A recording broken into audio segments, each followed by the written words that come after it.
You want to understand the different types of responses in your relationships to difficult situations, to stress, to feeling threatened. And this applies not just to relationships, this applies to things in life in general. And it matters because the way you're responding is either building your relationship up or tearing your relationship down. My name is Jo from Love Shift Academy, and I'm the host of the Dare to Love Club, where I show people how to break free from negative relationship patterns.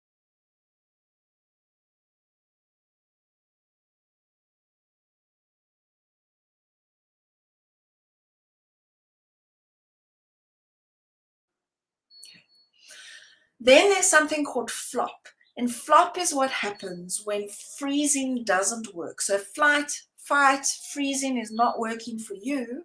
You go into flop. And flopping is where it's you're moving out of that heightened state and intention, and your body goes into the exact opposite. Everything becomes completely limp. So an example might be fainting. Depression could be one of the things that happens when you go into flop. And flopping sometimes comes after a period of time when you've been in a heightened state of either freeze, fight, or flight. You may then drop into flop where you feel absolutely limp and unable, you've got no energy. That's also called a healing phase, where your body and your mind are now healing. So it is a response to trauma, a response to stress, and it can be out of, well, I just don't know what to do anymore. I don't see a solution. I just go into flop. It can also be a healing phase where the conflict is now over, it's been resolved, but now you're experiencing symptoms that appear to be like depression, like just feeling fatigued and exhausted, but you're actually going through healing. The other mechanism, which is something that I have done in my past and I've had to train myself out of, which is called fawn. And fawn is where you learn to people please in a stressful situation. So where you feel threatened by someone, you people please. And at the extreme end of that is submission. So submission is something that can happen, like what people call Stockholm syndrome, where if you've been abducted, you actually become submissive to your abductors in a way where you become even attached to them. You may even fall in love with the people who are abusing you.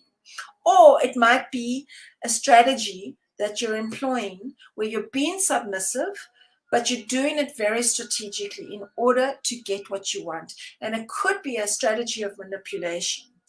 And you don't need to be a threat. You don't need to be abducted.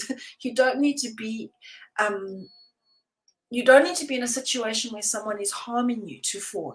If you've learned to people please as a way to get what you want, you might be someone who's using it manipulatively when you don't need to.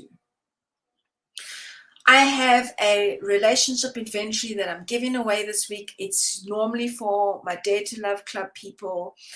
If you would like it for free, you can drop me a thing below saying yes, please. And what it does is it helps you to see what is your way of responding. It mainly focuses on, just a few of the ones that I've spoken about, not all of them, so that you can kind of see what is your modus operandi in how you handle difficult situations. And why does it matter?